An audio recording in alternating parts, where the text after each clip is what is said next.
Po tayong lahat, sa totoo lang po, karamihan dito mga walang tulog.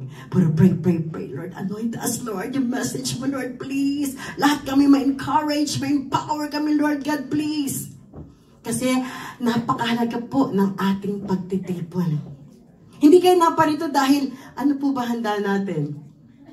No! Hindi kayo naparito dahil may something special kayong tinitignan o minamasdan. But one thing for sure, kaya kayo narito at nakikinig, is to please God. Is to praise God. And to be united and connected to God. Amen po? Tandaan niyo po, naiintindihan natin ang lahat ng bagay na nangyayari sa ating buhay because we are connected to our Lord Jesus. And the Spirit of God is moving in our midst today. Amen po? Kaya lahat po tayo, nandun po sa may dulo, sabi ko kay ate, medyo mahina ang mic. Kailangan naririnig at the back. You know why? Para maiwasan ang kwentuhan. Sayang kung nanakawin ni Satan ang ating nagbibigay sa atin ng encouragement. Kasi marami sa atin dito pagod. Totoo po yung pagod. And we need the power of God to renew us. To move forward. Amen po? Okay po, praise God. Okay, kanina po ay pinaliwanag na o pinakilala na ako ni Ate at Ninang Maria. I praise God po sa inyo lahat sa ating pangunahing panauhin our kasama po natin ang ating Bishop Abner. It's a great privilege na dito si Bishop Abner, sila Pastor David, si Pastora Yoko. Amen po. At syempre po, andito rin sila Reverend Alicel, lahat ng mga pastors dito, mga taga-iba't ibang churches na nakiparticipate. Receive the blessings. Kaya tayo pumunta dito at nagkaisa. God is watching us. Tinitignan niya naman ang puso ninyo. At habang nakikita niya ang mga galaw natin at natutuwa siya at nalulugod sa atin, asahan niyo, something great is going to happen. Amen po. At syempre po, ay gusto ko rin pong pasalamatan ng ating head pastor ng Migata Church, ang ating Reverend Lizel Senuma. Opo. At ang mga elders at leaders na narito, totoo yun, yung na-share na marami pong dito galing bago po naging pastors. At nakikita ko po sila na nagpapatuloy pa rin. Yung mga magagandang pastors dyan na nagpapatuloy pa rin sa paglilingkod sa Panginoon. At ang pinakamasarap dito, madaragdagan pa ang maraming pastors, maraming leaders, maraming elders. Amen po? Kaya naman po, walang tayong pa tumpik-tumpik pa, no po? Sa ating celebration ngayon, we do believe na ang Diyos ang nagpapalago and we want to be useful servant sa kanyang ministry, no po. Ano man po ang hinihingi sa atin ng Diyos na mga responsibilities, just always po, no? Nandiyan ang magpatuloy tayo, no po. Ay talaga naman pong through experiences na ating naranasan, magmamatured po tayo. Hindi tayo mananatiling nakadapa. Hindi tayo mananatiling nanghihina. Hindi tayo nananatiling mama, Danis rin na wakanay. No. Galing ko maghapon, no? Minasang, kamisama wa, ikstimas. Minasang, yes, Kristo samawa, minano koto, ikstimas. Minasang, yes, Kristo samawa, minano koto, mamote kurete, mamote iru. Present and continuous present tense. Yes, Kristo samawa, kanarazu, mina. Inaalagaan tayo ang sapon. Mina mi teru, anatatachiwa, samishiko naranayoni, bio kinaranayoni, bio kiareba, kanarazu, yes, Kristo samawa. pagagalingin tayo. Yes, Kristo sama, mina no koto, healing kimasyo, naurimas. Grabe si Lord, kami sama, wasubarashi kami sama. Kaya nga po, alam niyo po ako rin nandito ako noon. Praise ka din sa buhay ng ating Bishop Daddy, na-train kami rin sa kanya. Ano po, ay talaga namang, nung una po, prangkahan lang. Mangmang po ako sa salita ng Diyos. And I cannot hear the voice of the Holy Spirit. Grabe po nun. Pero sabi ko, Lord, parang tinulak mo lang yata ako. Parang, alam niyo po yung tuliro ka lang, natakot ka lang, kaya ka nagpatuloy o nag-alingkod sa Diyos. Pero along the way, na nag-aaral ka na ng salita ng Diyos, along the way na ikaw ay tinuturuan, nire-rebuke, kinokorek ng Diyos. Wow! Hindi ako tinulak ng Diyos! Ay, hindi ako tinulak na kapwa ko! Hindi ako tuliro!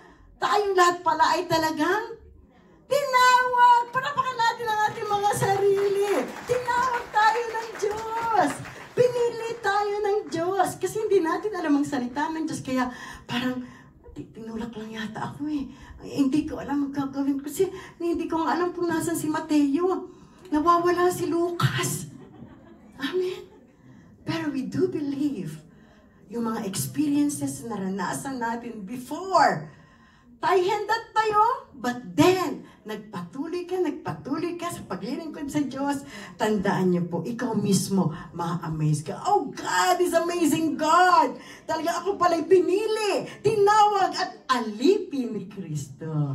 Amen po? Kaya sabi dito, pinalalakas tayo ng Diyos, no po? Basta tandaan natin, kung saan tayo mahina, dun tayo pinalalakas ng Diyos. Kung saan tayo kulang, doon tayo binubusog ng Diyos. Kaya lang, huwag hihiwalay sa presensya ng Diyos.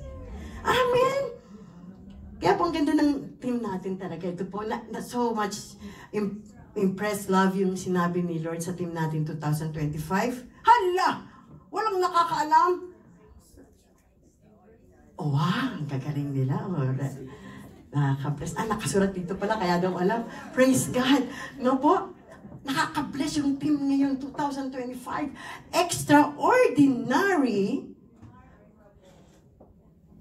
Yung po ng theme ng 2025.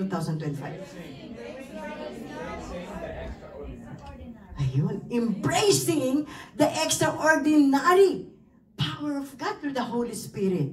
Tapos may kanya-kanya tayo mga anniversary na text team. Ngayon po, ang team dito is extraordinary, remarkable. Alam niyo po ibig sabihin nun? English po yun. Pinag-aralan ko rin yun sa Google. Sabi po sa Google dito sinulat ko po dito para maintindihan nyo rin kasi di ko rin po masyadong mabigat po siya. Okay. Sabi po dito sa, what does it mean to be extraordinary? Extremely. Grabe, super, extremely good, special, quality, eye-catching, masyadong awesome, peculiar, amazing, miraculous, impressive. Yun po yung extraordinary, yung remarkable nga po ay yung exceptional, almost the same din, unusual. Kayo po, tanong ko, naranasan niyo po ba ang remarkable sa buhay ninyo na ginawa ng ating Diyos? Ay, nakaka-bless. Bigyan po ng jacket yan. Nakaka-bless po talaga, yes, sa ating buhay. Remarkable po. Siguro kung may mga baguhan dito, no po? Paalala lang po natin, kami rin 30 years ago, kami rin kagaya nyo nagsisimula, ano po, ay talaga namang unang-una, you should know who is Jesus Christ. Siya lang naman po yung namatay sa'yo, siya lang naman po yung nailibing at muling nabuhay para sabihin sa atin na wala na kayo sa parusa, wala na kayo sa salot, wala na kayo sa sumpa. Amen? At ang sinasabi dito, habang lumalapit tayo at nagbabalik sa ating Panginoong Jesus, kayo po ay mapalad. Pero hindi papansin, lahat ng mga pastora, lumalapad. Kasi po, sobra ang blessings from God. Palakpakan ng mga pastors, kaya lahat kayo magiging pastors. Amen. Amen po. No po, praise God. Pero alam niyo po ba yung ibinigay sa akin ng Panginoon dito? No po. Extraordinary act of God. Ano ang naranasan nyo? Kung titingnan po talaga natin, ano bang act na ginawa ni Lord sa atin? Pag-ibig. Grabing extraordinary na pag-ibig na binigay niya sa ating lahat. No po? Sabi nga po dito, kung babasahin natin ang salita ng Diyos, isa ka lamang clay. Clay ka lang, tapos mamamatay si Lord sa'yo. Hello? Clay ka lang na ginawa niya ng buhay, na nilagyan ng hininga at naging tao, tapos ililigtas ka ng Diyos na lumikha sa'yo. Ngayon, hindi kayo nagigilty. Ay, sorry, wala na pang guilty. No more condemnation in God na po. Ang ibang point ko dito, extraordinary act of God, the love na love niya tayo upang hindi na tayo makatanggap pa ng anumang pong kaparusahan. Kaya lang, it is your choice. It is your choice. Kung gusto niyo ng parusa, magpatuloy tayo na hiwalay sa Diyos. Pero kung ganito po, nagkakaisa, nagtutulungan, nagmamahalan, even though, lagi sinasabi nga natin, mahirap umibig sa mga hindi kaibig-ibig. Naranasan niyo yun? Yung katabi mo, hindi kaibig-ibig, pero mamahalin mo siya dahil kay Kristo? Andoon ang blessing. Lakas ng amen ng kapatid, Okay. So nakita natin dito ang acts of God. Ang lagi kong binabanggit, Lord, kami dito, na dating makasalanan dahil sa pag-ibig mo, isa na kami ngayong pinagpala ng Diyos. Amen? Isa kang makasalanan na nilinis ng Diyos. Isa kang marumi na nilinis ng Diyos. Isa kang dating nasa kadiliman na nilagay sa kapangyarihan ng ating butihing anak ng Diyos. Amen? Hindi niyo ba napansin na napakahalaga na ng buhay natin dahil namatay si Kristo para sa atin? Sabihin niyo po sa katabi mo, napakahalaga ng buhay natin. Namatay si Jesus para sa atin. Amen? Yun ang pag-ibig ni Lord. No, lagi natin binabanggit yan sa John 3:16. Gayon na lamang ang pag-ibig ng Diyos sa ating sanlibutan. Na minahal niya tayo. Kaya lang parang, alam niyo po ba, yung parang bukang bibig na lang natin dahil sa pag-ibig ng Diyos. Pero kung nanamnamin natin ang ibig sabihin ng pag-ibig ng Diyos, hindi tayo karapat-dapat. Pero, praise God. Binibigyan nyo rin ang importansya binigay sa inyo ng Diyos. Po? Yung ginawa ni Lord to, namatay siya para sa atin, isa sign talaga na matinding sakripisyo ng Diyos para sa atin. Po? Siya na nga yung pinersecute, po? Kaya po nakikita natin dito, we have to also tumugon dun sa extraordinaryong pag-ibig na niyo ng Diyos at tayo rin ay gagawing extraordinaryo ng Diyos. You know what? Ordinaryong tao lang tayo. Sabi mo sa katabi mo, ordinaryong tao ka lang na ginawa kang extraordinary ng Diyos. Amen? Because of God's love. Ordinaryong tao ka lang na ginawa kang extraordinaryo na tao, po? Pagbabasahin natin yung pag-ibig ng Diyos na niligtas niya ang buong sanlibutan. Lahat ng lalapit sa Kanya, po. Sino po nakikita nyo? Alam niyo po, pag kumilos ang ating Diyos, iingatan ka niya wherever you go. Alam niyo po ba, si Peter, lagi ako na-amaze kay Peter, po. Si Peter ay mahal na mahal niya si Guro. Sino po yung Guro?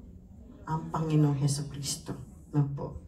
At sinabi niya talaga dito na hindi siya hihiwalay sa ating Panginoong Jesus.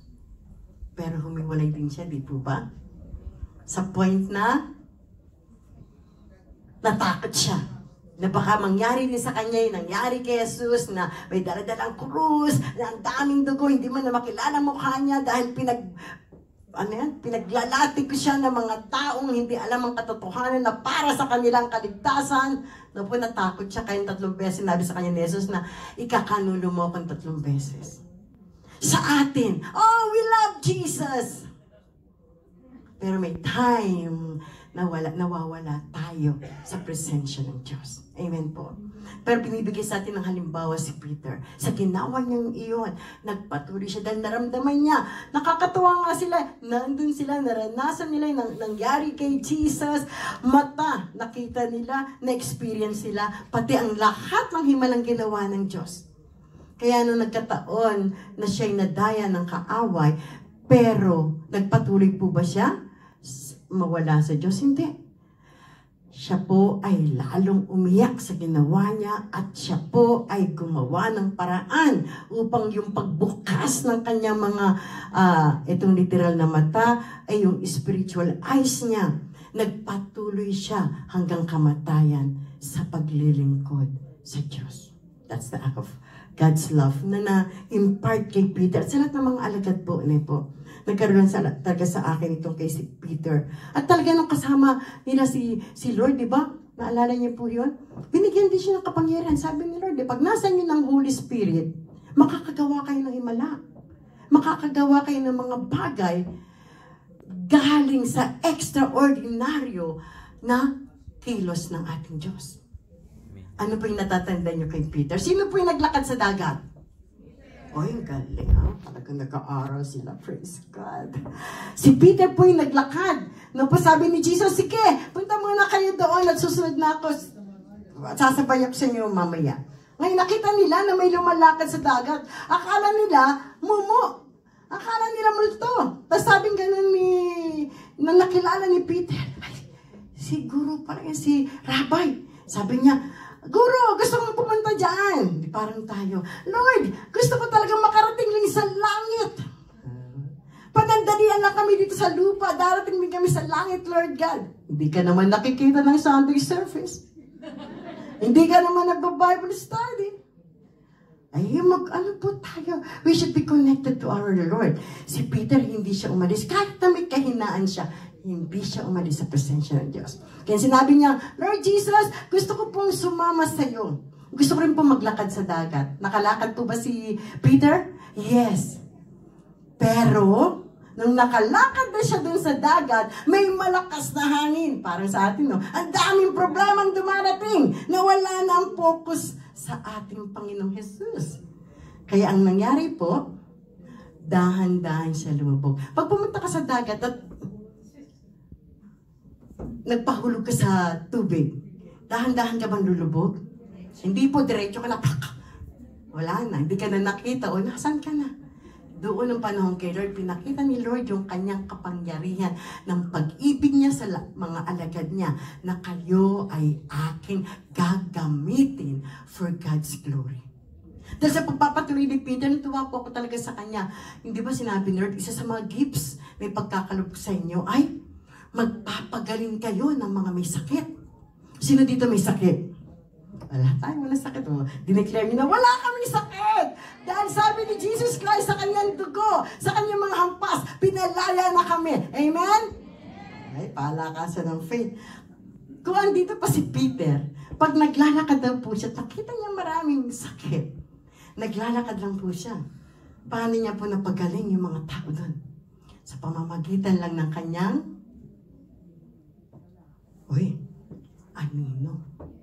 anino lang ni Peter, gumagaling na.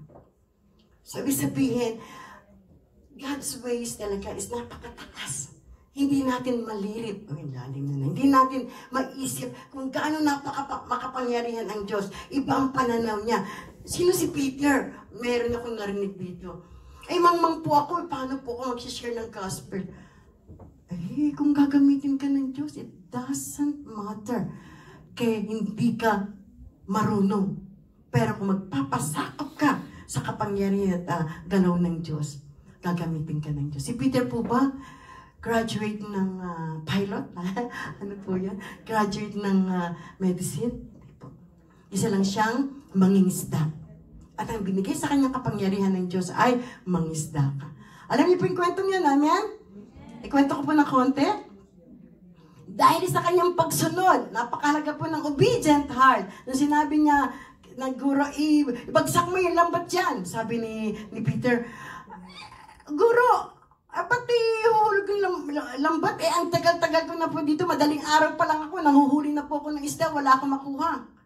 Pero dahil sa sinabi mo, aking Panginoong Jesus, aking Guro, I will obey you. Pag sinabi ng Diyos na ikaw, pupunta kayo sa Africa, ang sasagot niyo, bukas na lang, next time na lang po. I will obey you. Sabi niyo sa Panginoon, I will obey you, Lord Jesus.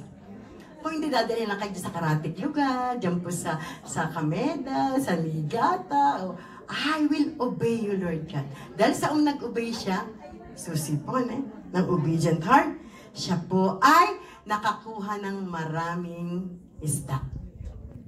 Ano po yan? Yun po ang una ring binigay sa akin, Lord, the impression. Yung impression dyan ako, ipangitain. Mamamalakaya ka ng tao. Sabi ko, Lord, anong mamamalakaya? Hindi ko po alam. Yung pala yun, sinabi ni Lord.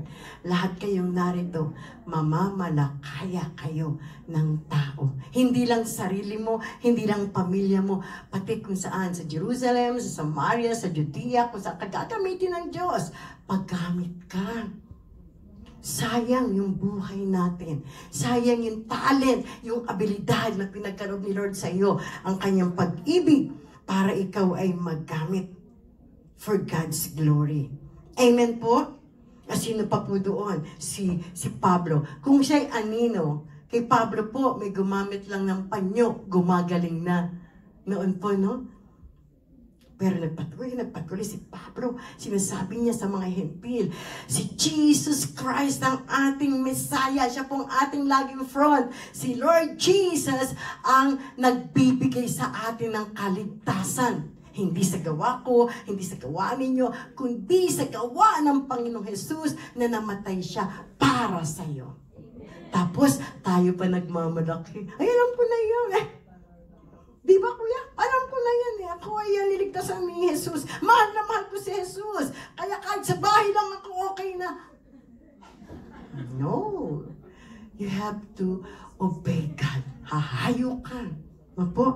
Show them na matulungin ang ating Diyos. No po.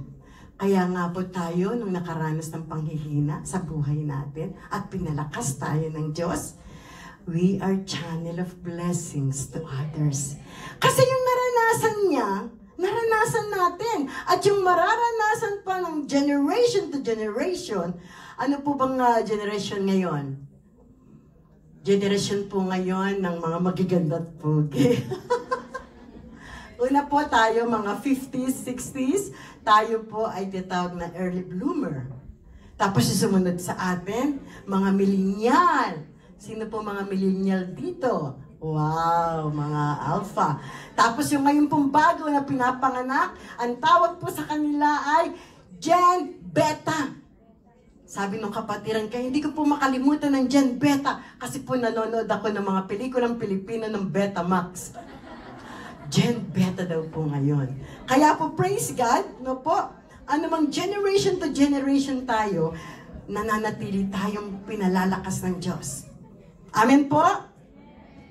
Yung mga nararanasan ng ating mga ninuno, lalo na po ang ating Panginoong Jesus, grabe po ang kanyang pinagdaanan. But then siya po ang talaga ang pinaka-good example sa atin po. No po?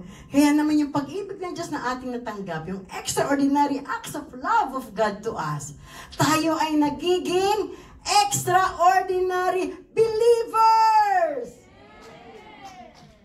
Ala, bakit? Ay, opo, no, amen. Camera po ba ito? Opo, no, amen. Nakakatuwa po. Kayo ay extraordinary believers. Kahit sabihin natin magkakaiba tayo ng gifts, magkakaiba tayo ng ugali, magkakaiba tayo ng upbringing, magkakaiba tayo ng mga nararanasan sa buhay. Just always keep your focus to our Lord Jesus Christ na siya po nagbibigay sa atin ng mga puso. Kung dating puso nga raw natin ay pusong bato, ginawa niya ng pusong malambot. Kung di ka marunong magpatawad, magiging marunong magpatawad kasi si Jesus Christ is a good example. Na pinersecute natin siya, pinahirapan natin siya, and yet, pinatawad pa rin tayo. Di ba, mga Israelita? Ilang years po sila naglakad sa ilang? Hindi ba 400 years? 40 years po, no? Amen. Huwag po kayo malilito. 40 years! Naglakad sila sa ilang. Pinabayaan ba sila ng Diyos? At hindi sila pinabayaan ng Diyos. Paano po pag madilim? Anong binigay ng Diyos sa kanila? Pillar of fire. Pas pag mainit pa ang binigay sa kanila, pillar of clouds. Uy, nag-aaral. Praise God. O ngayon po, nagutom sila. Ang masakit nga, tinulungan na sila from Egypt going to Promised Land sa Canaan. Ano pong nangyari? Nag-reclaim. Ano po yung reclaim? Reklamo! Nagreklamo po sila na kailangan nila ng, ano po yun? Karne at, ano po, at yung bigas na parang, kolantro. Opo. Pero pinagkalog pa rin ng Diyos yung kanilang mga kahilingan. Tayo rin nagre-reklamo rin tayo. Pero still, God provides everything we need para ipakita niya, hey, I'm here to provide everything you need. Minsan po, kahit zero na tayo, God will provides everything para sa ating pangangailangan. Pero pinapakita pa rin niya sa atin, huy, mapagkakatiwalaan na ba kita? Kung sa maliit na bagay na pagkakatiwalaan kita, much more pa sa mga billions na ipagkakalob sa atin ng Diyos. Amen po? Alam niyo, God is so good provider, Philippians 4:19, that God will supply all our needs according to His riches and glory. Believer ka eh. You have faith to God. You trust God. Hintay ka lang. Huwag kang magmadali. Just wait upon the Lord na siya po ang kikilos sa atin. Even in decision making, even we are facing a lot of uncertainty, even na po sa mga sitwasyon na nangangailangan ng tough, mahirap na desisyon, tandaan niyo po, magkakaroon tayo ng confidence sa ating mga puso. Yung ating faith kay Lord, kung sa malit na bagay nakita nating pinagkaloob ito ng Diyos, much more, ipagkakaloob niya ang lahat ng ating pangangailangan. Just believe. Sabihin sa katabi niyo, just believe. Have faith to God. Amen? Have faith to God. Kaya po sabi dito, habang tayo ay tinuturuan ng Diyos sa kanyang mga salita. Ito lang po, prangkahan. Minsan kasi, we don't like correction. Amen? Ito, correct ka ng correct sa akin. Ikaw nga, ang dami mo, dapat correct sa buhay mo. Amen po. Kaya maganda lang talaga mga lingkod ng Diyos dahil natututo ka ng tumanggap ng correction kahit gusto mong mag-ira-ira. Ipag-pray mo ng Lord, may point po sila. Turuan niyo po ako mag-matured na. Po? Nagiging extraordinary believer. Amen? Kasi ang mangyayari sa atin ngayon, po, minsan nga may kapatid na nagtanong sa akin, Pastora, naglilingkod naman ako kay Lord, bakit nangyayari sa akin ang buhay na ito? Talaga? Opo, mahal na mahal ko ang Diyos. Pero ang tanong, anong laman ng puso mo? Ay, napaka-active ko po sa church. Nagbibigay po ako ng tithes. Talagang lagi po akong kumikilos sa Diyos. Pero ang puso hindi ayos. Dami. Kailangan ang puso po is prepared ayos. Kung may galit ka sa puso, tanggalin mo na, pak! Lord, tanggalin mo na itong tampo, pak! Lord, tanggalin mo na po itong mga bagay na hindi ka matik kasi po, nasasaktan na ka, pak! Bakit ka nasasaktan? Bakit ka natitisod? Lack of faith. May problema ka? Call God. Sabi ni Lord, if you call me, He will manifest Himself. If you worship me, He will manifest Himself. Kasi siya si Yahweh. Siya yung makapangyarihang Diyos na kaya niyang gawin ang lahat ng imposible. Amen po. Kaya po yung character natin, being a good, extraordinary believer, lahat po tayo magiging great leader of God. Amen?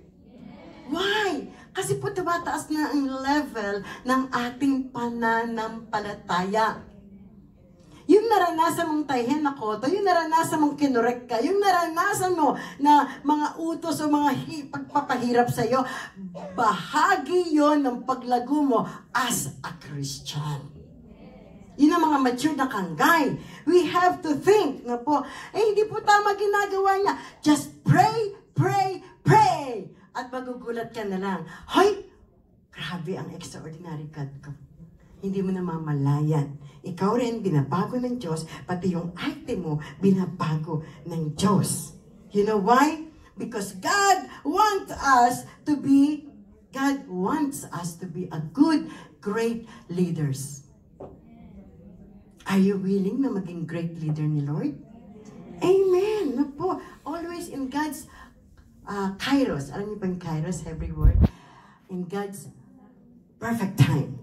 Wag lang po kayo magmadali. Just wait. Wala na, parating na si Lord sa atin. Mas matindi pa pag andyan na yung mga antichrist, andyan na yung mga halimaw, andyan na yung mga merciless na pag, ngayon lang po, estudyante, dito sa Japan, pinagsasaksak yung kaklase. Kaya papashield natin ng holy blood yung ating pong pamilya. Sinaksak, anong reason? Basta gusto niya lang, trip niya. Tayo mga Kristiyano, we do believe that the power of God's blood inang wawasak sa lahat ng gawa ng mga diablo, mga maling mga kaisipan, no? Pati mga societal spirit. Kaya we are extraordinary person, believer, leader na tinawag ng Diyos, no po, para tayo po'y magamit sa Kanya pong kaluwalhatian. But then, ang extraordinary character may pagkakalob sa atin ng Diyos, no po, sa awit 20:34, no po, yung mga unique talents natin, no po, kahit na hindi mo napapansin, no po, ay binibigyan ka ni Lord ng panibago na naman pong lakas. Naniniwala ka na kasama mo ang Diyos? Lord, pala, huwag kayo ma-discourage, no? Noon din ako, lagi akong nadi-discourage, nang hihina. Parang, Lord, ang hirap pala ng hopelessly devoted. Hopeless. Kailangan pala hopeful tayo lagi. Kahit pangit na nakita mo, laging titignan mo pa rin yung silver lining. Ano ibig sabihin nun? Naalala ko yung Miss Universe. Kahit po ako nakatira sa Tondo. Sabi niya ganyan. Pero pag nakita mo po doon, ang balita kasi sa Tondo, di ba, marumi, magulo, patay dito, patay doon. Pero ang sabi ni Miss Universe, kahit nakatira ako sa Tondo, pag nakita mo mga kabataan doon, mga matatanda, nakangiti sila lagi. Yan ang ating mga traits ng mga Filipino. Lagi tayong naka-smile, we are approachable, we are very hospitable, we are very kind to animals. To all people. Amen po. Amen, sorry. Pero animals, mabaiting po tayo sa mga animals na po. So praise God po, no? May nadidevelop sa atin yung level of courage, level of compassion, level of determination, no po. Kaya meron tayo, yun na rin po i-develop natin, paunlarin natin, no po, habang nag-aaral tayo ng salita ng Diyos, habang nakikinig tayo sa mga pagpapahayag ng ating pong ng mga alagad ni Kristo, ng mga propeta, no po. Makikita mo rin sa kanila yung mga remarkable work nila. Grabe po, di ba? Kung iisipin mo, ano sa Biblia doon, yung talagang nagulat ka. Ako po yung kay Elijah. No po, yung dito sila Baal, dito, kung Diyos mo si Baal, sige nga, lagyan ng apoy. Naghiwa na sila, nagkupad na sila, tumatawag sila kay Baal. Hindi umapoy yung kanilang altar. Si Elijah, sa sobrang taas ng kanyang faith, sige, tawagin niyo pa ang Diyos-Diyosan ninyo. No po? Ngayon sinabi naman ni Elijah, lagyan niyo pa yun ng tubig. Sige, makikita niyo ang kapangyarihan ng aking Yahweh. Makapangyarihang Diyos. Nung sinabi niya lang na, apoy! Dumating ang apoy. Ang taas ng faith. Ang taas ng pagtitiwala niya sa Diyos. Yung pong nagulat ako doon, nung inakyat siya sa pamamagitan lang ng karwahe na hindi na siya namatay. Sabi ko, Lord, gusto ko rin pong maranasan yun. Yung aakyat ka sa karwahe, napunta ka sa langit. Kaya lang, bilang lang po talaga ang makakarating doon. Pero tayo, mamatay man tayo dito sa lupa, asahan ninyo, may forever, eternal life with Jesus. Kaya po sabi nilang, wala kang forever. Sige, bahala na si Lord sa forever ko dito sa lupa. Basta ang mahalaga, may forever ako kay Lord Jesus. Amen? Oh, di ba? Kaya lagi sinasabi, past is past. Pag pinakinggan mo yung past, mag-iinit ka ulit, ba't nangyari sa akin? Ano ba nangyari sa akin? Hindi ko talaga matanggap yun, Lord. But sabi ni Lord, past is past. Kunin mo lang yung lesson. But then, tinawag ka ng Diyos. Sabi ni Lord, tumayo ka na dyan sa paa mo, sasamahan kita, manatili ka sa akin hanggang wakas at ikaw ay maliligtas. Ang nanatili sa Kanya at ang Kanyang salita sa atin, mananagana ng maraming saganang bunga. Panghawakan natin ang mga promises ni Lord na nagbibigay level ng courage sa atin. Kung di mo hawakan ang promises ni Lord, I guess bagsak tayong lahat. Bagsak ka kasi wala kang pinanghawakang promises ng God. Yun ang sinabi nga, andito siya, kasama natin, hindi niya tayo papabayaan. Amen? Hindi niya tayo iiwanan. Tayo nga nang iiwan eh. Sorry Lord. Tayo nga nagiging pabaya eh. Sorry Lord. Di ba sabi niya sa awit 23? Hindi ko kayo pagkukulangin. Sorry Lord, kami po pala nagkukulang. Tayo ang nagkukulang. Amen po? Pero sabi dito, para maging extraordinary ka, yung kagaya nangyari kila Peter, kila Pablo, kila Moises, yung mga alagad noon, at syempre ating Panginoon Jesus, you have to be willing to take risk. Wow! Pag mahirap na, tsaka nanganganib na ang buhay mo, ayaw mo na sumunod sa Diyos. Amen? Di ba po? Tapos nag-failure ka. May failure ka naranasan. Sabi ni Lord, kahit may failure ka naranasan, embrace your failure. Kasi may maganda palang purpose si Lord doon. Yung mga failure natin, yung mga mistakes na naranasan natin, may magandang plano ang Diyos sa lahat ng bagay na yon.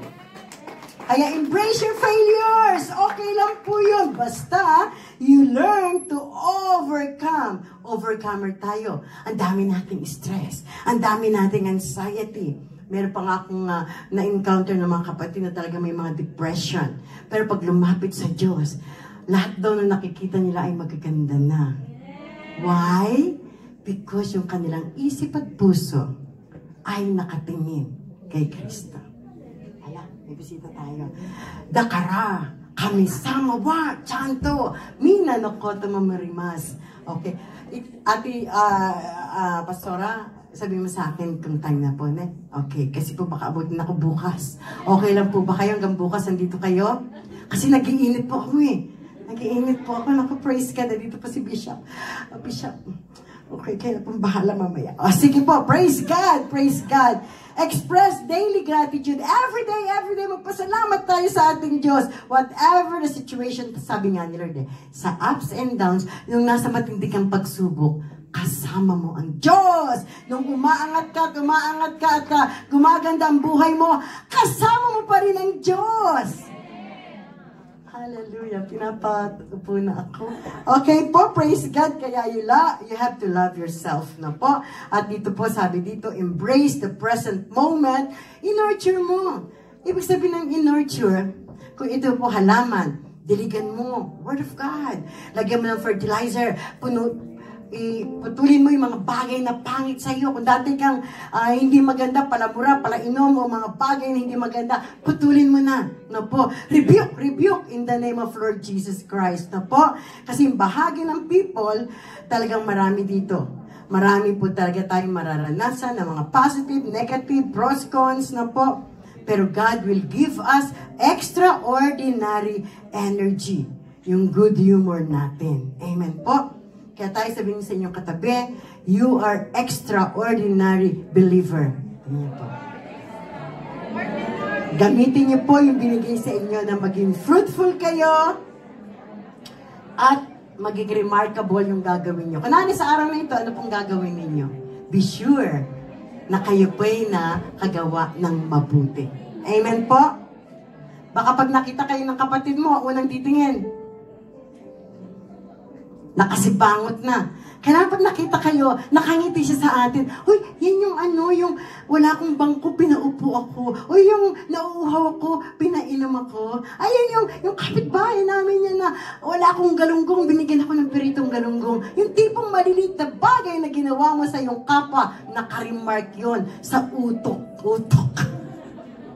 Sorry po, sa utak ng bawat isa, no po. Kaya ang kinin natin, no po, highly called you ng God, no po.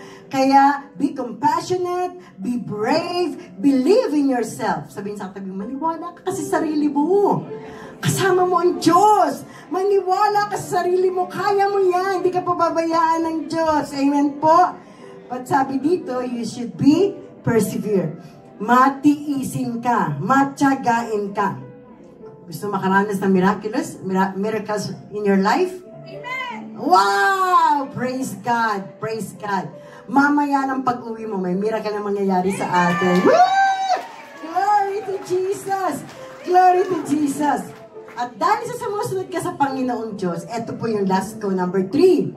Extraordinary, remarkable promotions.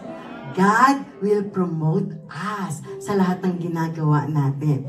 Kaya po, expect something great kay Lord God, no po? Tingnan niyo po talaga na pag tinawag tayo ng Panginoon, asahin niyo. He gives power to the faint and to him who has no, sabi dito, might, He increased strength. Isaiah 40:29. Don't be afraid. Huwag ka matakot. I'm with you. Don't be intimidated. Kung pinapahiya ka ng kapwa mo, I'm your God. I will strengthen you. I will help you. I will support you. I will give you victory. That is Isaiah 41:10. At pinakamasarap pa dito, the Lord will fight for you. Have a good fight of faith. Ito po, ating pananampalataya. Exodus 14:4. Nilid siya ng Holy Spirit na bigyan ako ng magandang background. Amen po. Ano po? Pasal po, pag nagkasala tayo, always ask na po, Lord, patawad po, gabayin niyo po kami. Always ask God ng mga bagay na dapat nating gawin.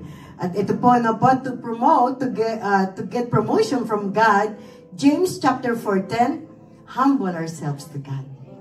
Ang nagpapakumbaba ay kanyang itataas. Isaiah 43:19, behold, gagawin ko ang lahat ng bagay through the Holy Spirit, no po, yung daraanan mo sa future, ngayon pa lang,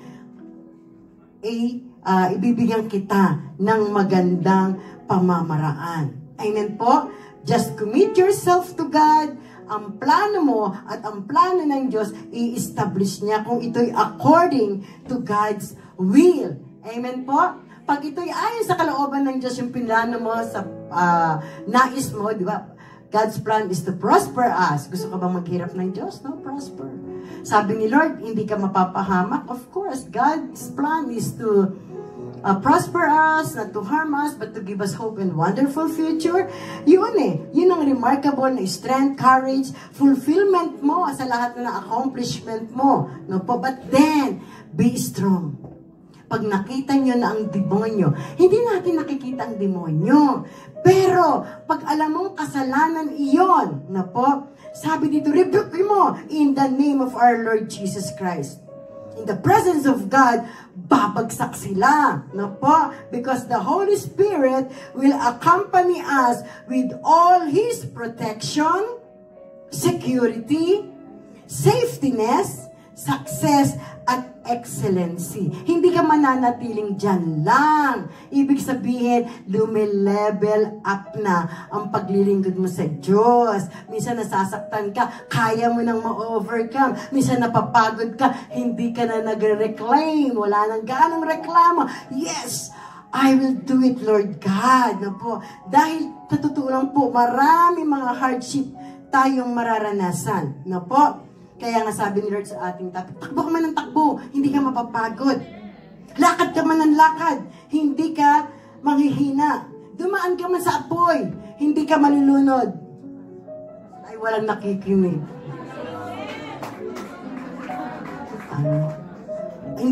Lumakad ka na lumakad, hindi ka mapapagod. Dumaan man sa tubig, hindi ka malulunod. Dumaan man sa apoy, hindi ka masusunog. Kaya po, i-renew na natin ang ating lakas sa ating Diyos na po. We trust God. Kung na-exhausted ka man, i-renew mo yung kaluluwa sa Diyos because God is faithful. Tapat po siya sa atin. No po, i-deliver niya sa atin. Lahat ng uri ng pangangailangan natin ay ibibigay niya. No po? Kaya po, just wait. Wait upon the Lord. Kagaya po ni binigyan tayo ng Diyos ng endurance, pagtitiis, na po, wait upon the Lord to help you. Wait upon the Lord to improve your spiritual discipline. Wait upon the Lord sa mga trust ng kanyang promises. Wait upon the Lord na manatili ka lang sa presensya niya at huwag kang maghihiganti. Ang Diyos ang maghihiganti para sa iyo. Kaya naman tayong lahat dito na po, sinasabi niya dito, rejoice in the presence of God. Kagaya nila Jacob, 14 years naghintay. Si Joseph, 13 years naghintay. Si Jesus, 30 years naghintay. Parang ito na 30th years. Kaya po, uulitin natin ang Isaiah 40:31. Ano sabi sa Isaiah 41?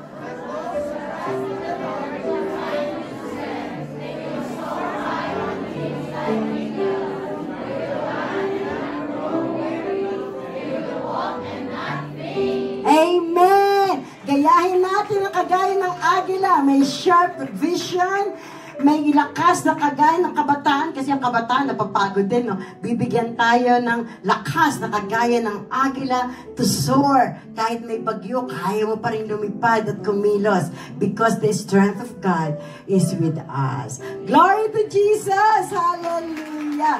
Hallelujah! Okay po, let us pray. Father God in heaven, maraming salamat po, Diyos, sa iyong mensahe. At tunay, Lord, right now, in the name of our Lord Jesus Christ, thank you, Lord, for another strength. Thank you, Lord, for empowering us, O God. Lahat kaming narito, O God, tunay, nakakaranas po ng iba't ibang sitwasyon ng buhay. But then, Lord God, with your promises, with your fulfilling, Lord, your word to us, tumatapang kami, Lord.